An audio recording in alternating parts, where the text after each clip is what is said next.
நண்பர்களுக்கு வணக்கம். நம்ம 5 ரோட்ல இருந்து புது பஸ் ஸ்டாண்ட் போற ரோட்ல பேட்டா ஷோரூம் பக்கத்துல இன்னைக்கு நலம் மெஸ் அப்படின்னு சொல்லிட்டு சிறுதானிய உணவுகளுக்காக பிரத்யேகமான ஒரு சிற்றுண்டி சாலை வந்து நம்ம அன்பு தம்பி வினோத் இன்னைக்கு ஆரம்பிச்சிருக்காரு.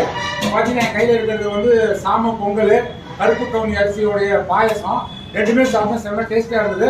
இன்னைக்கு வந்து வெள்ளையா இருக்கிற எல்லா ஐட்டத்தையும் அவாய்ட் பண்ண சொல்லியிருக்காங்க டாக்டர்கள். சக்கரை வியாதி, உடல் பருமன், உயர் ரத்த அழுத்தம் எல்லாத்துக்கும் காரணம் நீங்க நம்ம சாப்பிட்ற உணவு முறை தான். எல்லாமே சிறுதானிய உணவுகள் சாப்பிட வேண்டியது காலத்தின் கட்டாயம். இந்த நலம் மெஸ்ல பேருக்கு இருக்கிற மாதிரி இங்க சாப்பிட்றவங்க நலமா வாழ்வீங்க. இங்க காலையில சிறுதானியம் செஞ்ச இட்லி, பொங்கல், எல்லா டிஃபன் ஐட்டமும் சிறுதானியத்தில் ஒவ்வொரு நாளைக்கு 2 ஐட்டமா கிடைக்கும். மத்தியானத்துல சிறுதானிய சாப்பாடு, தென்னை சாப்பாடு, சாதத்துல ஒரு மீன் குழம்போட, மீன் வந்து நல்ல ஒமேகா 3 சத்து இருக்கு, மூளைக்கு நல்லது, குழந்தைங்க எல்லாம் சாப்பிடலாம். மீன் குழம்பு சிறுதானியத்தை சேர்த்து சாப்பிட்டீங்கன்னா செம்ம டேஸ்டா இருக்கும். விலை ரொம்ப கம்மி. சிறுதானியத்தை சாப்பிடுறது இன்னைக்கு எதிர்கால குடும்ப ஆரோக்கியத்துக்கும் தேசத்தினுடைய வளர்ச்சி